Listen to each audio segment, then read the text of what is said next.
Oh, shit.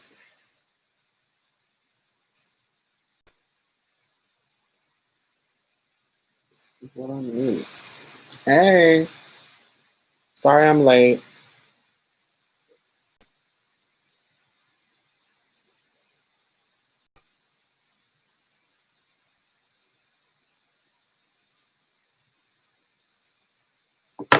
Hmm.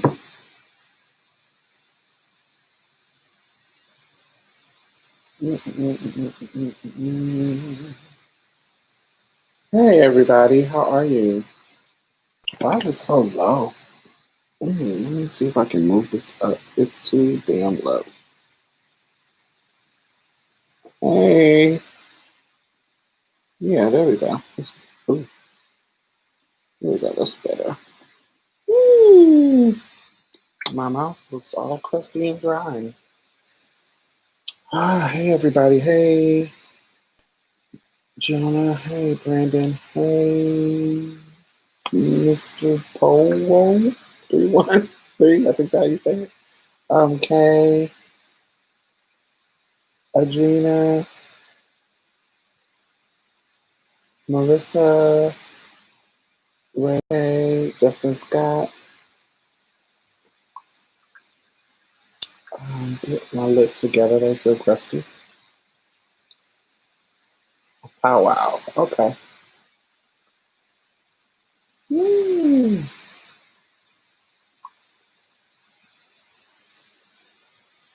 So I am sorry I'm late. We had a vigil for Monica here in downtown Houston at City Hall from 7:30 to um, just now. I just got home and I was leading it. I was hosting the event. It was organized by Tint, Emmett, and Trayshawn from BTEC. So I am drained. I'll talk about are what we are kind of up against. Why is like so much confusion and so much thing as we give people a chance to come in. But yes, I'm sorry that I'm late. I usually start at 7, but it's 10 o'clock. Woo.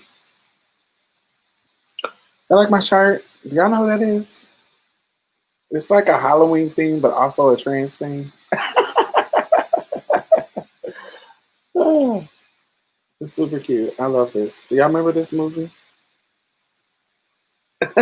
It says mood, and if you remember what she had done at this point. Right. I got the shirt made. I thought it was super cute. It was my everything.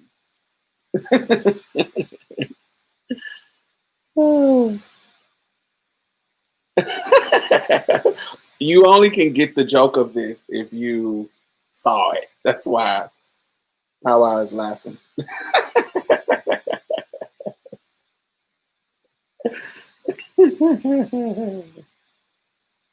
This is a movie from 1983. I was 2 years old. I don't know why my mama let me watch this movie, but it was so good. It's a slasher, and I'm actually doing an interview with an expert on this movie for Halloween for Marsha's Play.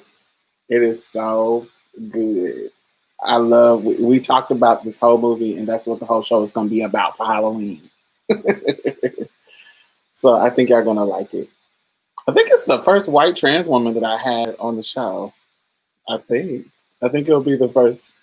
Is it the first white person? No, I had Chance. Chance was the first white person. But this is the first white trans person.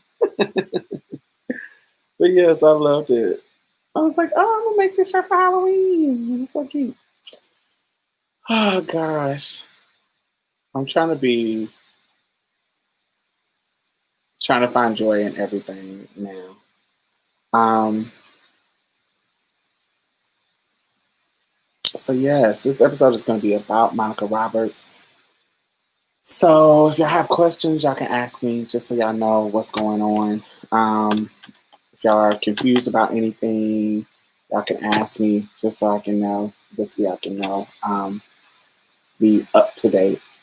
Um, Monica passed on officially on Monday.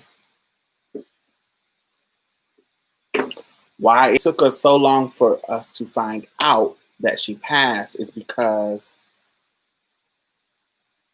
they found her body in the parking lot of her apartment complex. Okay? And from the way it looked to the police officers, it looked like it was like a hit and run. So the police in their report, in their report, they reported that they are investigating this as a hit and run possible homicide. Now, there are two officers that are involved, I guess, involved with death, like the coroners of the city medical examiner's office, and then the police. So these officers put out reports about people's death, and so that's what then they're considered a reputable source. So so the news the news gets information from these officers. So when the police put out the report that it was a hit and run, that actually wasn't true.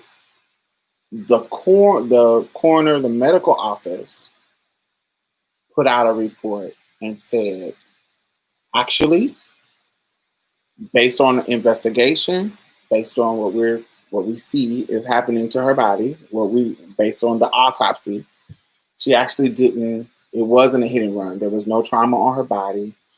She actually had what they have as a medical emergency. So this could be a heart attack.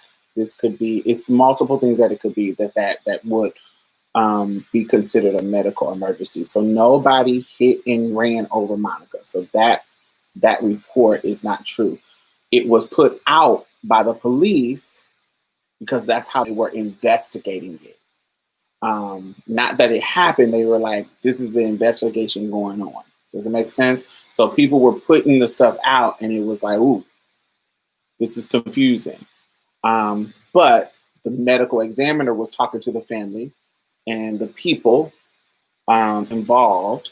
So once they told the family, then they told friends, which would include me, Dee Dee, those kind of Dee Dee Waters, which is Monica's best friend. Me and Monica, we are, me and Dee Dee are Monica's community care people, okay? So Monica is an elder, so what we agreed to was one part of the week she checks on her, one part of the week I check on her.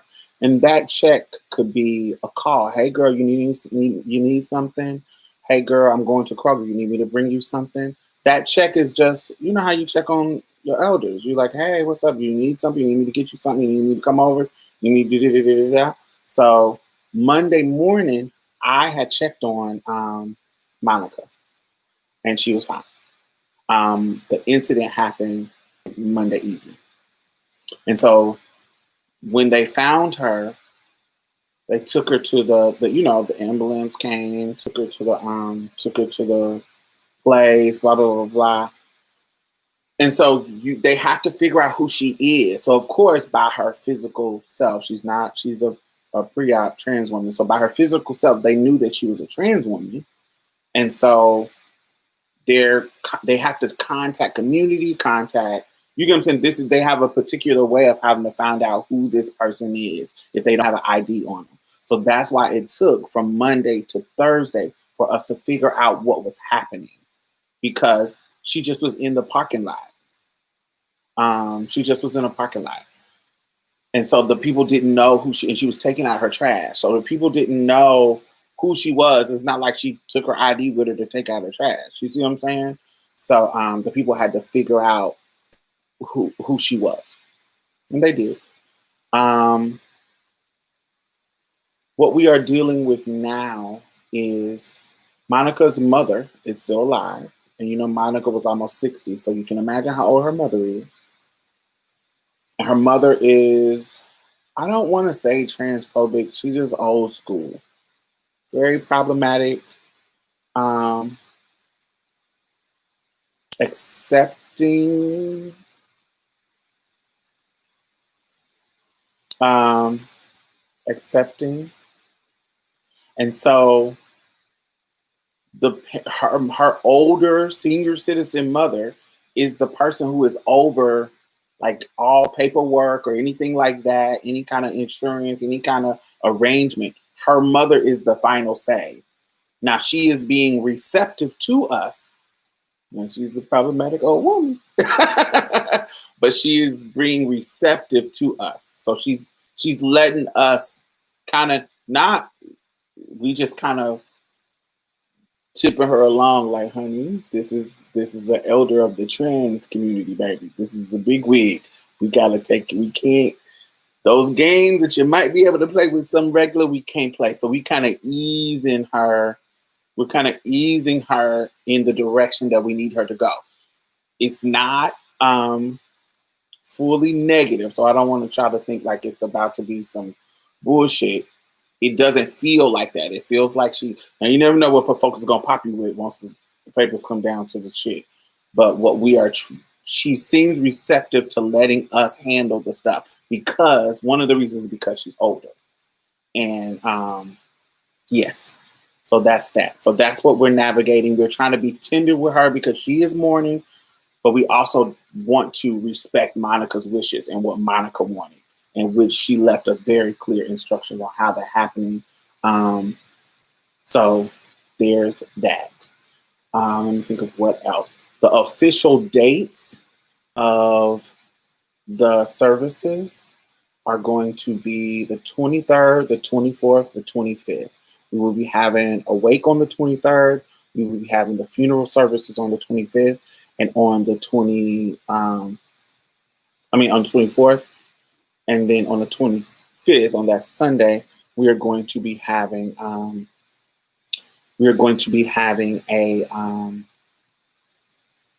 like a celebration, like a repast celebration type thing. There will not be a GoFundMe set up because we think that is tacky.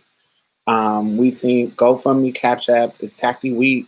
Monica is a civil rights leader. She is somebody that is a global leader in our community. There are too many organizations that she has helped, too many organizations that call upon her as a leader in our community for us not to be able to send her out right without the use of GoFundMe and crowdfunding like that. Us by ourselves, Black Trans Women's Inc. can afford to send her home right. So we're going to do it on our own. But there are also we're a small org, but there's also bigger orgs who are just waiting for us to let them know because they're like, y'all are a small org. We don't even want y'all to spend y'all money on it. So let us know what we can do to honor her. So we are in a beautiful place in regards to getting her funding. So what we do, the services part is not a problem. Services part is not a problem in regards to money. Getting her memorial service and all that kind of stuff. The problem comes in is that we want to make it accessible. We want to people who may not live in Houston, if they can afford to get to Houston, we want to be able to have them a place to stay, have them food to eat. We want to have them, transportation to the place because there might be. We're in the middle of COVID. We're in the middle of COVID and shit happening, and people is broke, and but people still love Monica, and they can afford if they can. They can afford to come to Houston, but they don't. They can't afford a hotel. They can't afford da da da da da da. How can we donate as individuals? So let me find a link for you.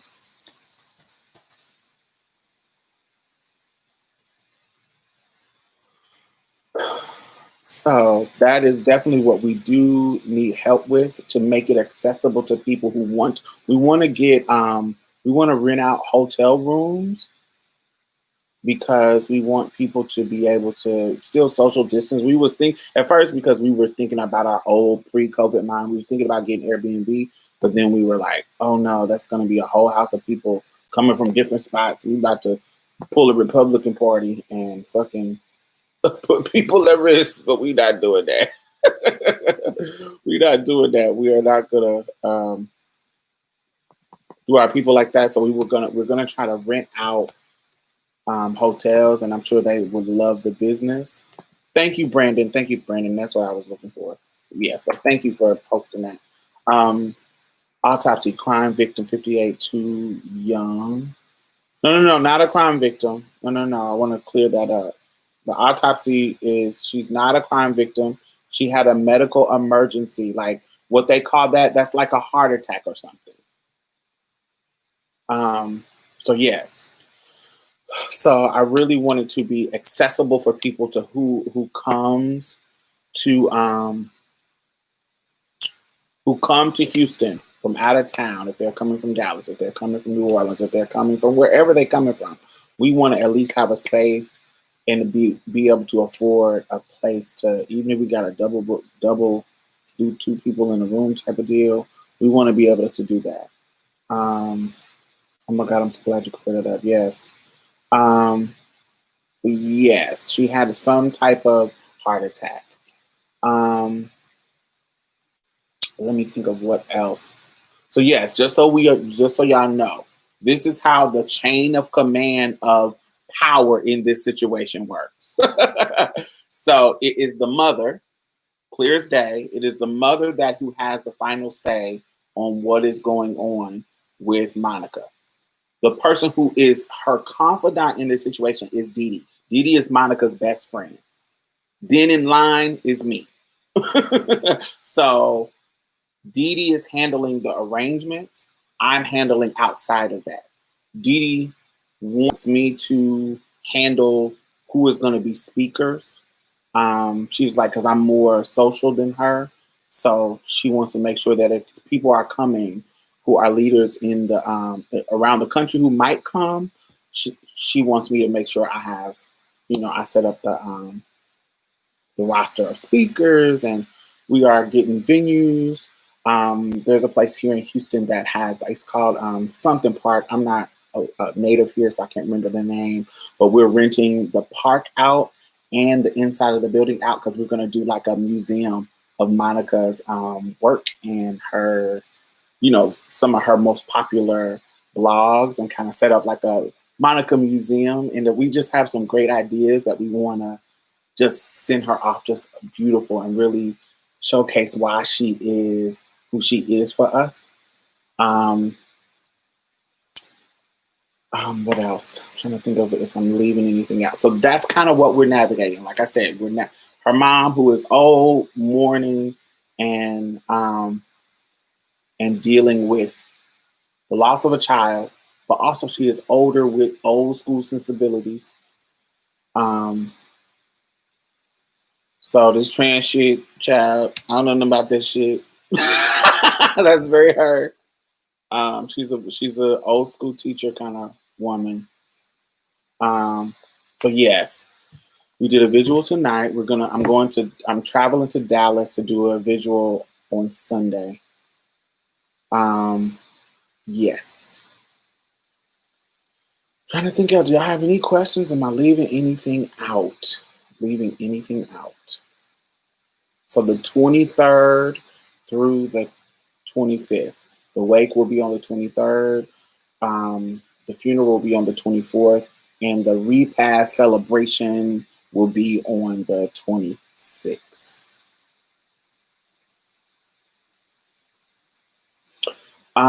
Let's see. Let's talk about Monica's legacy. She reminds me of Barbara Jordan, kind of, as far as her look. Yeah, Monica has me thinking about Candy's funeral on poles. I can't stop. So, I don't want to say there's nothing joyous about somebody like her dying. But the joy is Monica didn't get killed by some raggedy ass nigga. She didn't, it wasn't, I'm kind of, I don't want to say happy. I don't know what the right language is. But I'm happy she didn't get killed by no raggedy ass nigga. And we, she hooking up with some dusty motherfucker that killed her, try to rob her or do some stupid shit. I'm glad she didn't go out like that.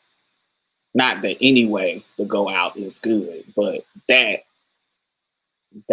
wouldn't have liked that shit. That would have pissed me off. And definitely wouldn't have liked a motherfucker hitting her while she taking out no fucking trash. The fuck? That would have pissed me off too. When I saw that headline, I was pissed off too. I'm like, what? But once I found out that what was going on, not that any way for somebody to die. I don't know how painful or how harmful like a heart attack is, but I just the dignity. I'd rather it be like that than some motherfucker rusty ankle ass coon nigga, dusty ass nigga that some trade that I fucked with.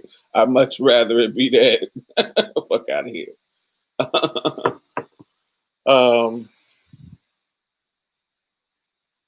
So yes, that. Oh, so everybody here should be familiar with Monica Roberts, but if you're not, I consider Monica one of our current day civil rights leaders. I think in 70, 80 years, we will be talking about her in the same way we talk about like Fannie Lou Hamer, Bayard Rustin, Ella Baker, people, people like that. I think we will be talking about Monica in the same way.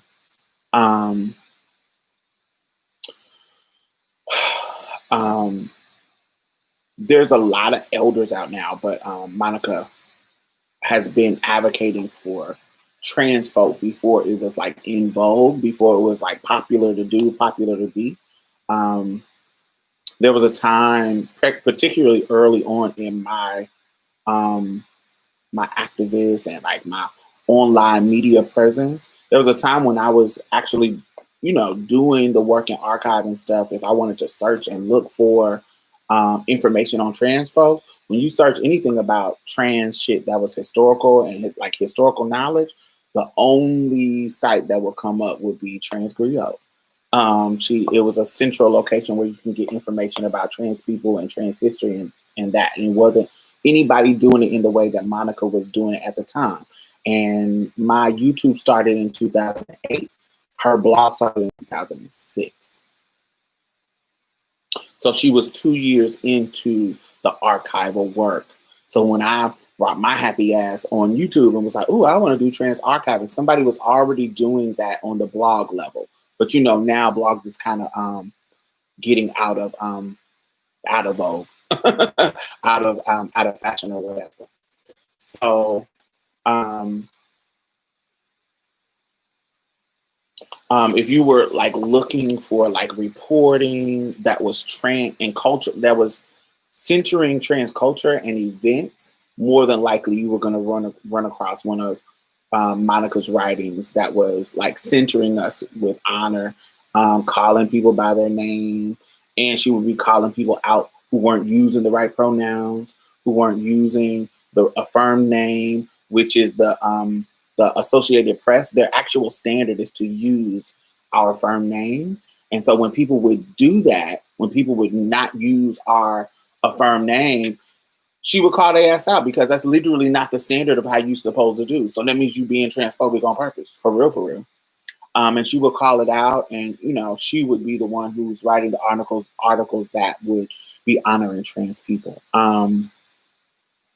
She was a journalist with the perspective of a Black trans woman, and that is a special lens, a really, really special lens that gives you an innate Black mama sensibility, where it's real protective and real looking out for our people. That's kind of what she did. That in her being that person in the online sphere just positioned her as a pillar of our community and a beacon where people started to contact her. People started to contact her for her and use her as a resource. Early on in her career, we used to be pissed off because motherfuckers would come and try to get information from her. and not pay her, and be literally using her articles, literally using her work and not crediting her, and not trying to underpay her, trying to nickel and dime her, just a lot of shit that we would have to earlier we would have to fight motherfuckers about her coins and her credit. And it wasn't until recent years that she started to get the credit that she was due. Um, what else? What else? What else? What else? What else? What else? What else?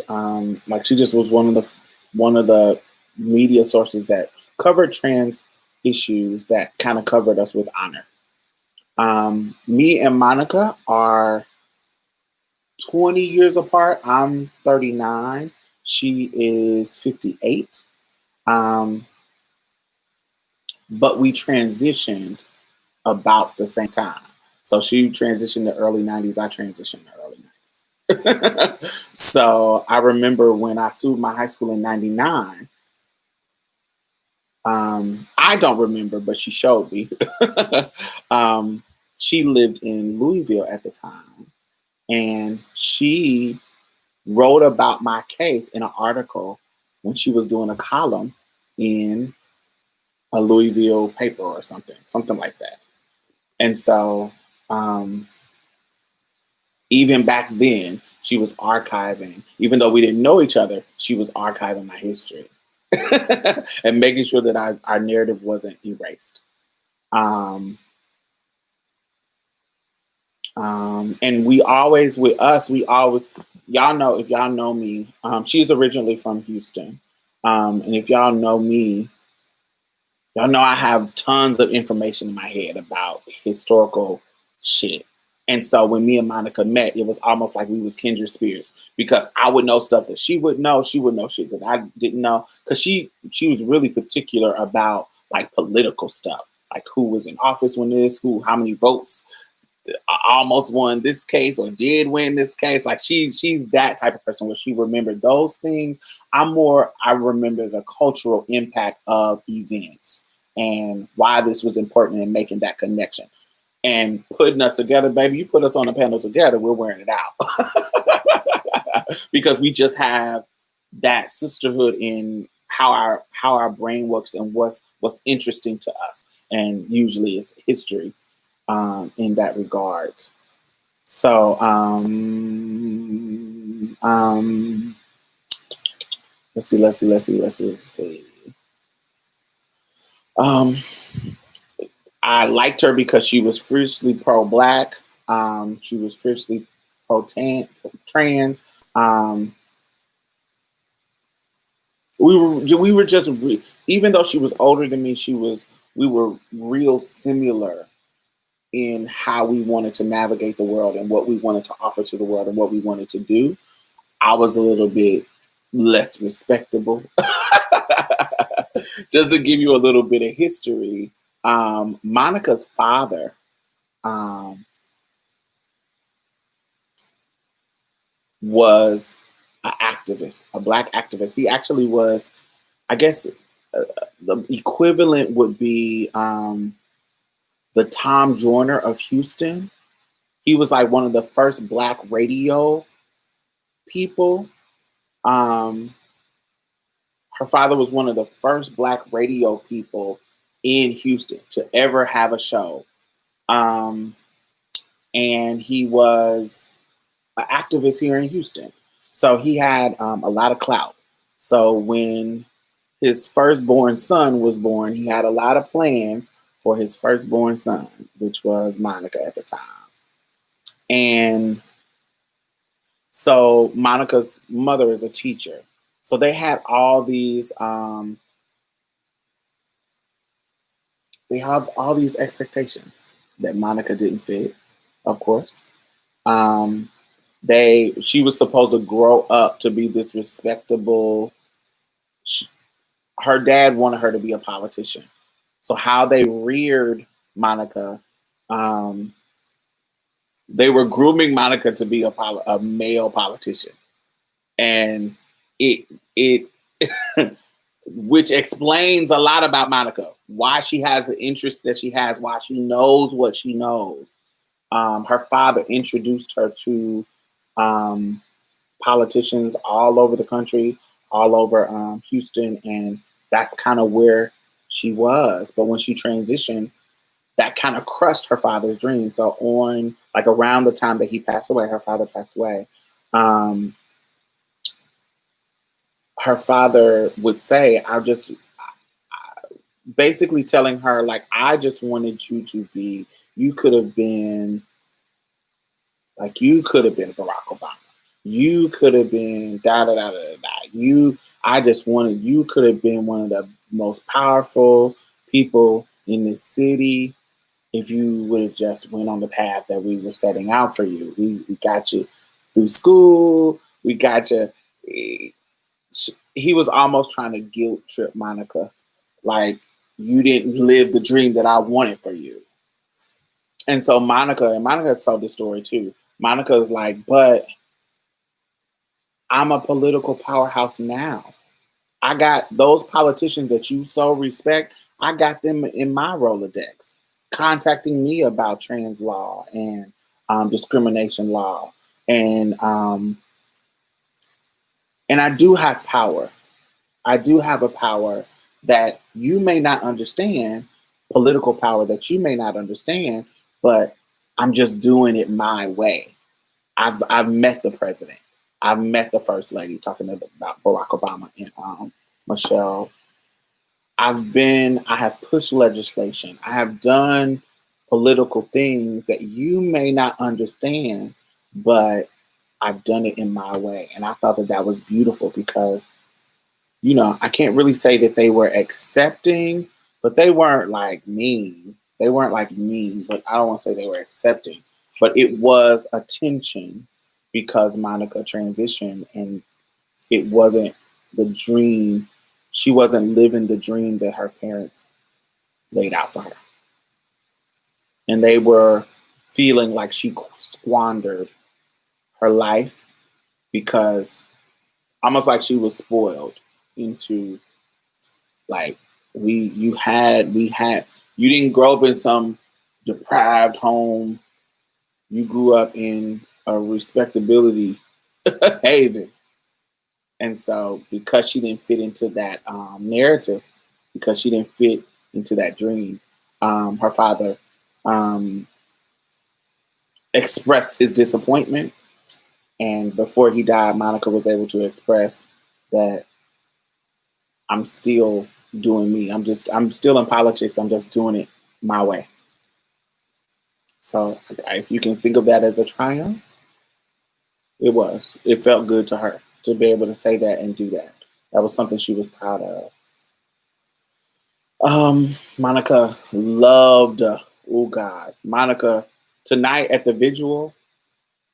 So I guess somebody had made a shirt like this of Monica. Like she was fundraising for the organization for Black Trans Women's Inc. So they made a shirt with Monica's name on it. It was about 11 kids trans kids, like under 14 at the visual with Monica's shirt on. It was so fucking adorable. It was so fucking cute. It was so cute. And I'm talking about little Black trans kids, little white trans kids, little Latina trans kids, because Monica really protected and fought for trans kids, particularly around like bathroom and them fucking with them at schools here in Houston.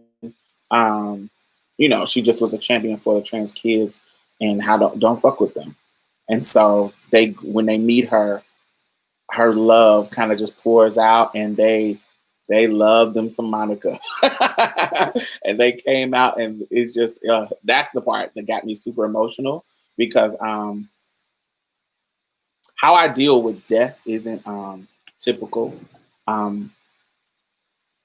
It might be because I'm a Pisces. It might be because of my religious practices. I think death is a transition, and now you are ancestors and we can call on you to help us do work and do some stuff. And, I think of it in a kind of different way. I think of it It's sad because we don't have access to them in the same way that we do in the physical realm. But I just think of it different. But that seeing the kids really got me emotional because it was so adorable, and they were so happy and so joyous to share share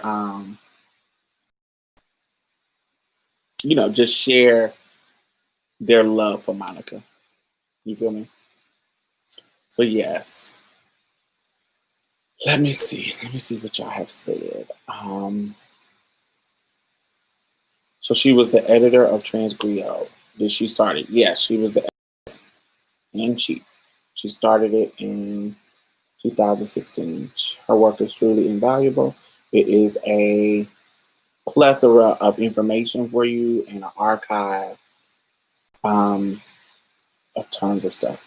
Her hometown newspapers do a full page layout. They should. We would love that. So she was from Houston, absolutely. Did her father accept her? I already answered that.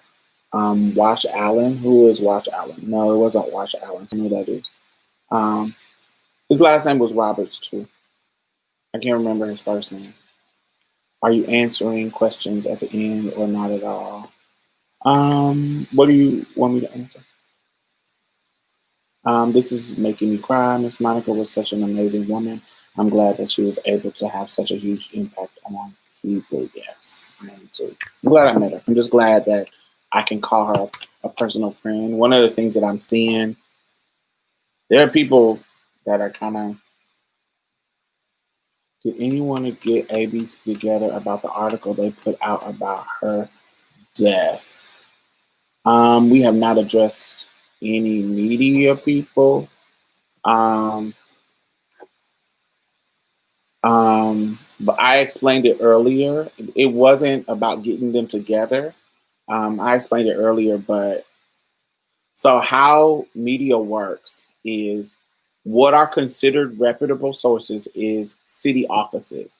So like the medical coroner, the medical offices, those are reputable sources. Police officers are reputable sources. And so what happened in this instant, the police officers, and if you read the article, it kind of gives you that kind of nuance. The police officer put out a report that they were investigating this victim as a hit and run because she was found in the parking lot um, of her complex. So they were investigating it as a hit and run. They hadn't got the autopsy yet. So from the news media's perspective, these offices are the source. So if this one puts out a source, it's customary that they use this as the resource. The police are saying that this is being investigated as a hit and run. Later on, the autopsy, the medical coroner people say, okay, now that we've done the autopsy, it actually was not a hit and run. She actually passed away because of a medical emergency, like a heart attack. They haven't gave specifics, like if it's a heart attack, but it's something like that. It's not, oh, somebody ran me over. And so then the police redo, they don't need to redo because they're just telling you how they're investigating it. And so now they released, now that the coroner people has released their information, the police can update their information. So we were investigating this as why is people calling?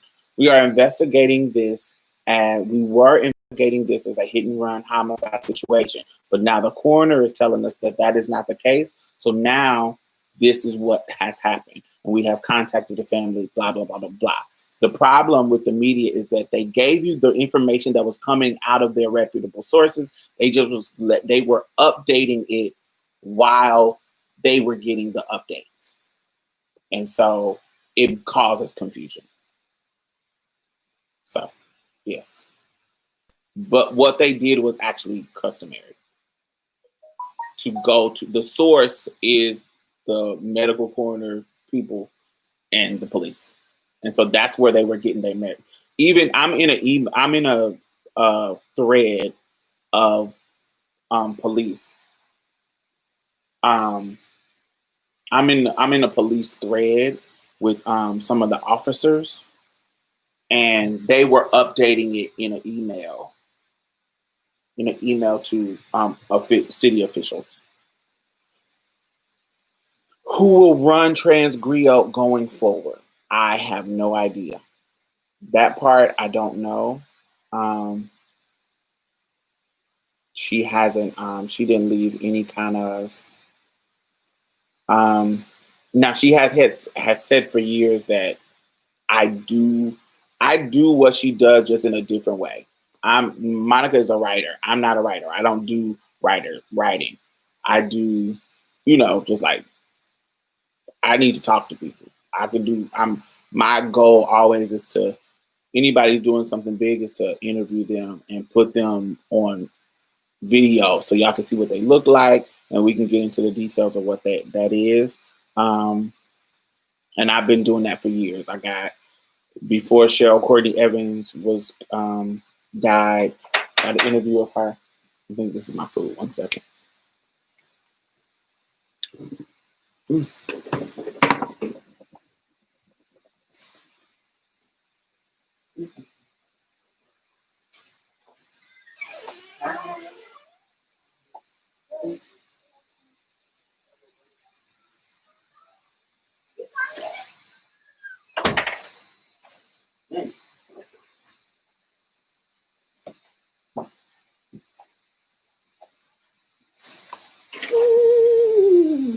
Yes, yes, yes, yes, yes, yes, yes, yes, yes. So yes, yes, yes, yes, yes, yes, yes. So I don't know who is gonna run her. Yeah, I always tip them before they come. I tip them through the app. I don't like to exchange money because we're doing our COVID shit. I don't even want to be close to them. um, yeah. So she started her blog before her time. What do you mean by that? Hey Angie, how are you? Um, um, I'm sorry. I've been eating all day. I woke up and been dealing with this bullshit. Um, a fish sandwich. That's what I want. Um, yeah. So what else? I think that's what I'm trying to think of. Yeah. I love how she roasted Flame and Raw. She put her in check. Yes. Who will run? We already answered that. So I just do what I do. I try to archive stuff as well, so y'all can know who people are on our show and just pay. I just don't do the writing side of it. I don't like writing. I'm not gonna ever be Monica Roberts in the sense of writing because that's writing is not my ministry. Well, I can write. It's just my blogging. No.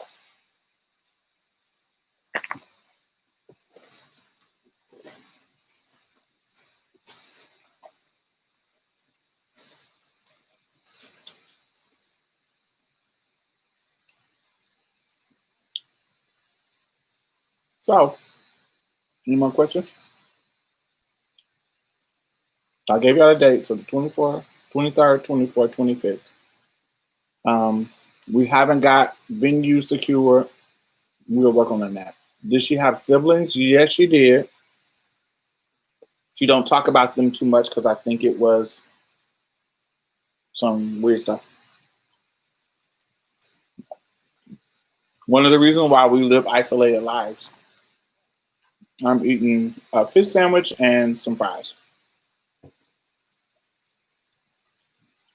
Once our family gets to acting weird, we start making our own family and our own people. So her family is transphobic. There's no way to slice that. Um, cordially transphobic though. Not they kind of respectable. They're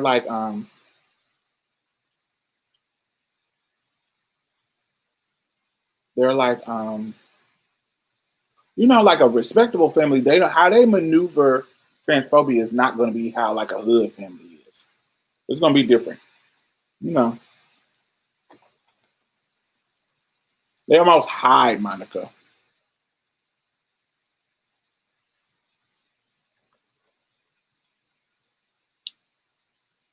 How is my little brother? He is fine.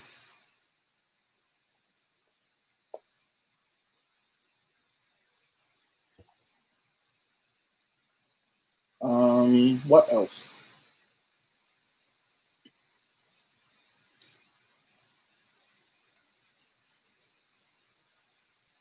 That's really it. That's really it.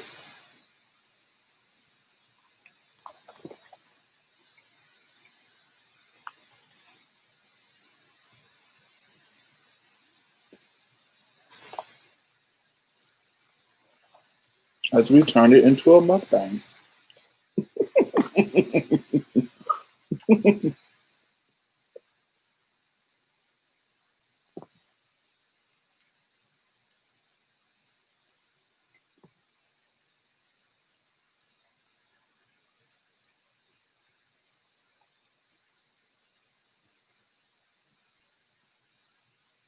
Mm-hmm. I think that's it. Good night, Angie. Yeah, we're gonna probably end this in about 10 minutes because it's. I don't want to dwell on it either.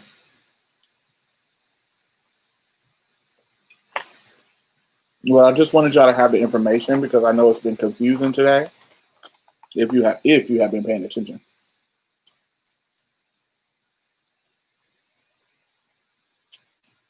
very confusing.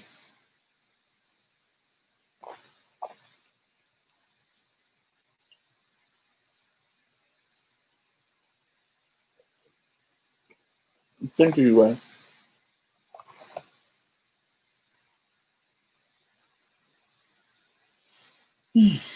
I feel like I won't be able to actually grieve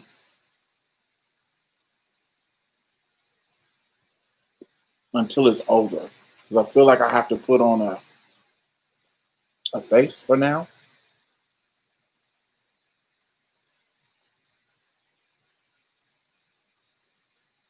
Yeah,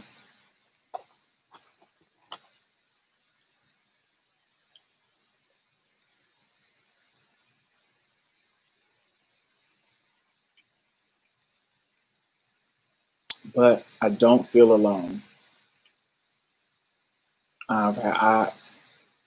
Everything that I've done in my 30s to build community and to have a support system during hard times has actually paid off because now um, during this, yeah, Guru, that's what it definitely feels like. People are me. I don't know if y'all know Samantha Master. Samantha Master is an activist out of DC, and she's one of the people who created the Bailout Black Mamas Fund. That's kind of spread across the country, but it started in DC when they bail mamas out for Mother's Day.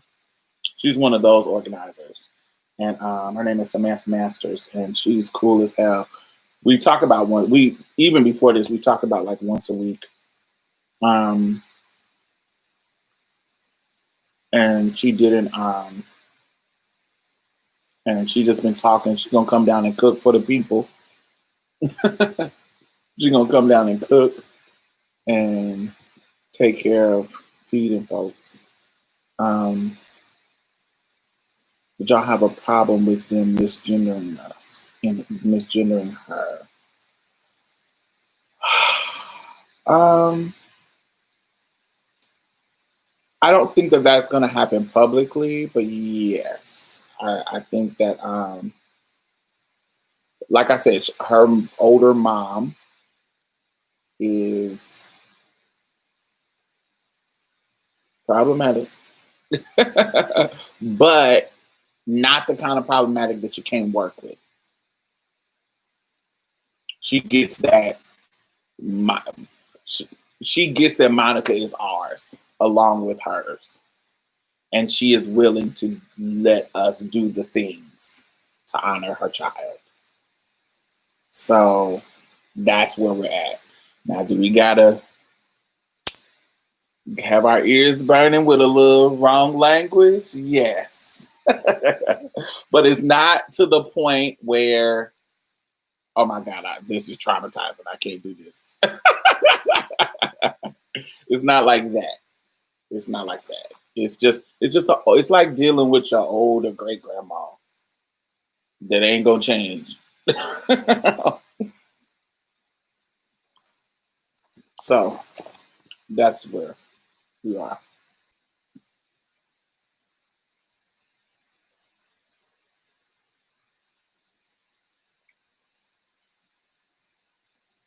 Thank you, darling.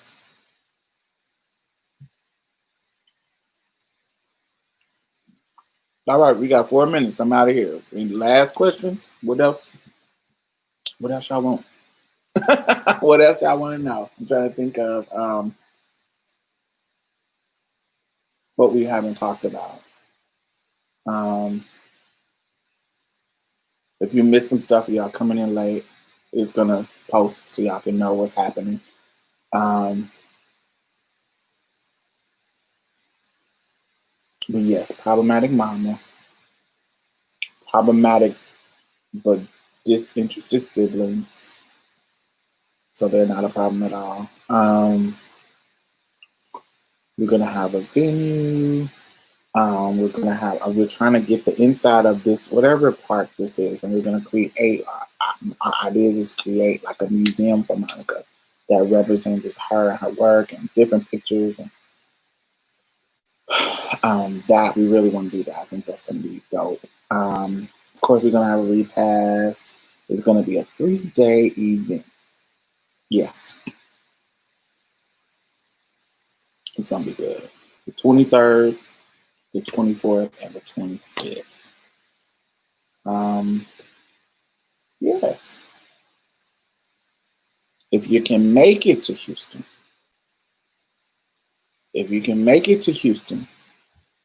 then we can take care of you. Now we can't get you here, but if you can get to Houston, we can take care of you for those 3 days and then send your ass back home when it's done.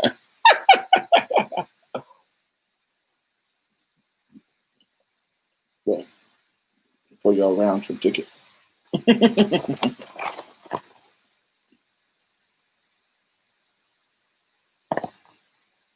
Hmm. Yes. Yes, ungodly. We lost one of our trans civil rights leader, Miss Monica Roberts. Um, we will not be talking about Monica Lewinsky. Although I love Monica Lewinsky, but this is not a moment for her. Um, um,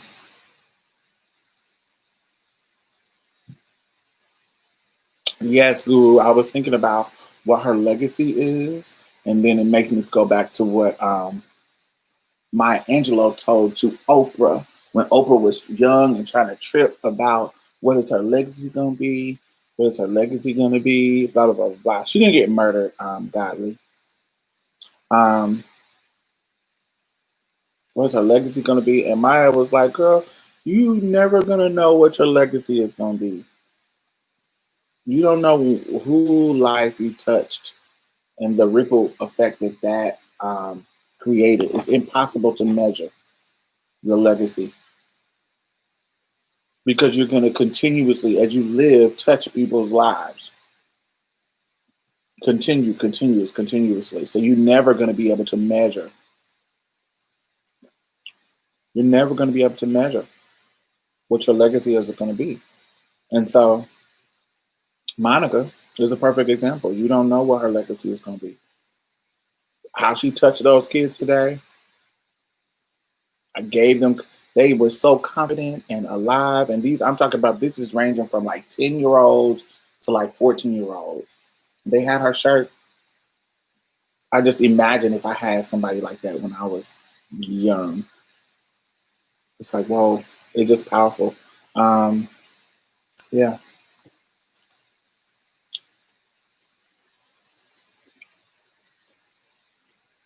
The Texas State Senate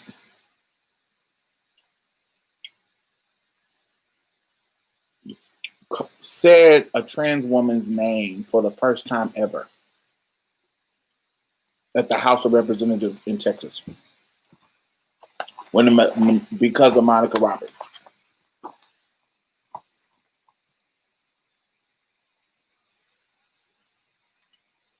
Malaysia Booker when she died. Monica went and lobbied to get them to send a resolution.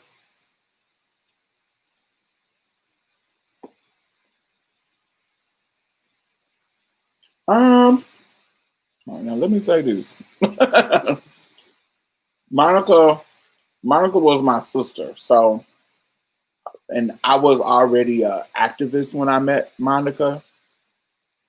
So I can't really say that like she was an inspiration because I was already on the path of activism, a long time activism when I met her. So for me, I'm trying to think of what Monica, how can I describe Monica for me? Monica was a kindred spirit. It's like meeting, okay, Monica is what Ty was for me, what my best friend Ty was for me when I was 12. Monica was that when I was 30. Like when I met my friend Ty when I was 12, she was a kindred spirit. We were so similar. We had things in common in our goals and our transness. Monica, in my late 20s and early 30s, Monica, I was going into my intentional activism.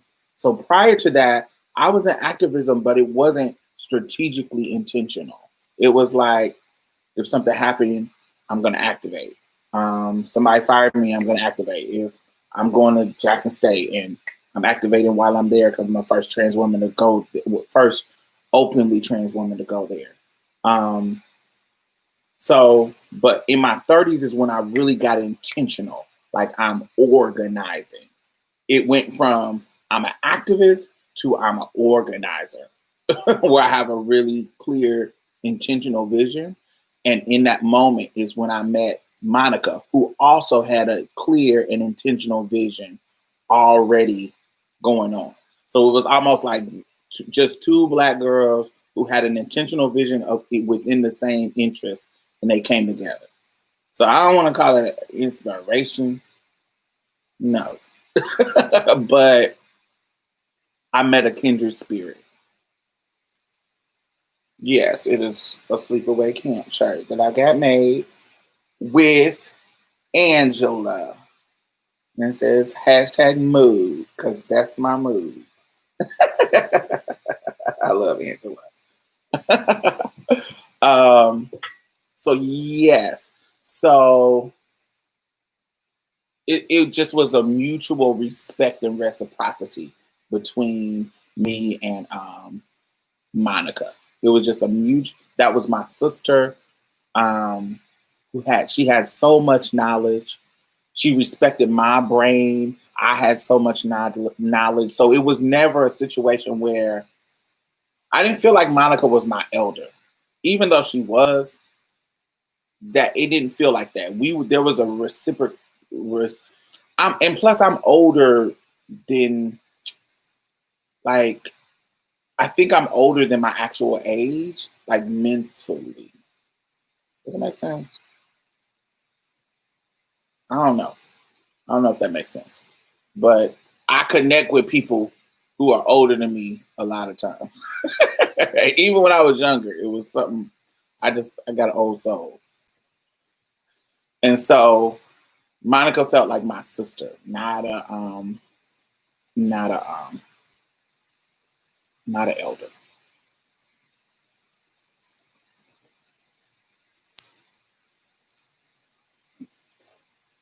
That's why I hate ordering. Because by the time you get it, be cold and you don't enjoy it that much. And you be like, I spent all this money on this shit.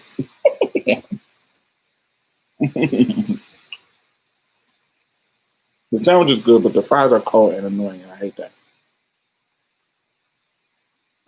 Yes.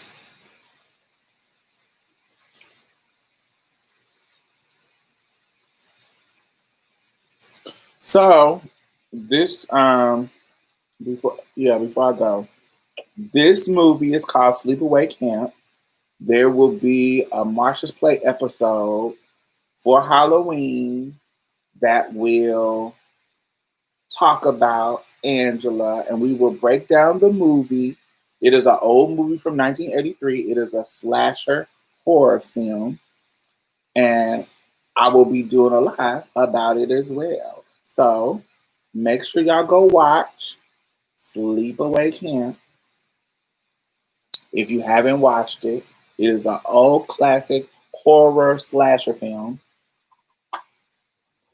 and it is old, so don't expect it to be full of don't expect it to be full of you know, it's old. It's not. It ain't gonna be it's gonna be bad effects. But yes, this is one of my favorite horror movies. When I the first time I ever seen any concept of transness or something like that, loved the movie. And I don't know why my mama let me watch it, but she did. She wasn't tripping.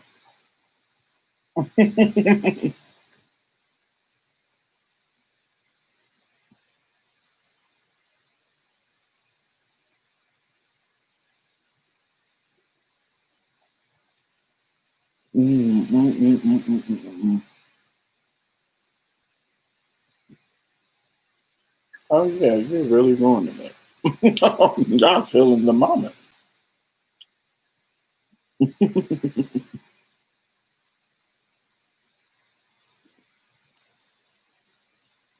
But yes, well, I'm done eating now. I had a fish sandwich from Burger King, some old ass, not warm, yucky fries. But I haven't eaten literally nothing all day because I've been dealing with this stuff. But yes, um, if you if you want to individually donate, this is the link. If you can't, you can just share it. Just share it to people like on your platform. Say, hey, this is in honor of Monica, blah, blah, blah, blah, blah. You know, and it still can, somebody else might be able to donate and help us get this. We're trying to get this whole deal booked for these people. So, yeah. But just know that the services are taken care of.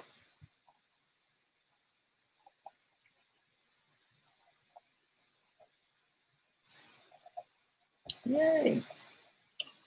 But all right, y'all. I'm sorry I started so late. But like I said, I had a visual, and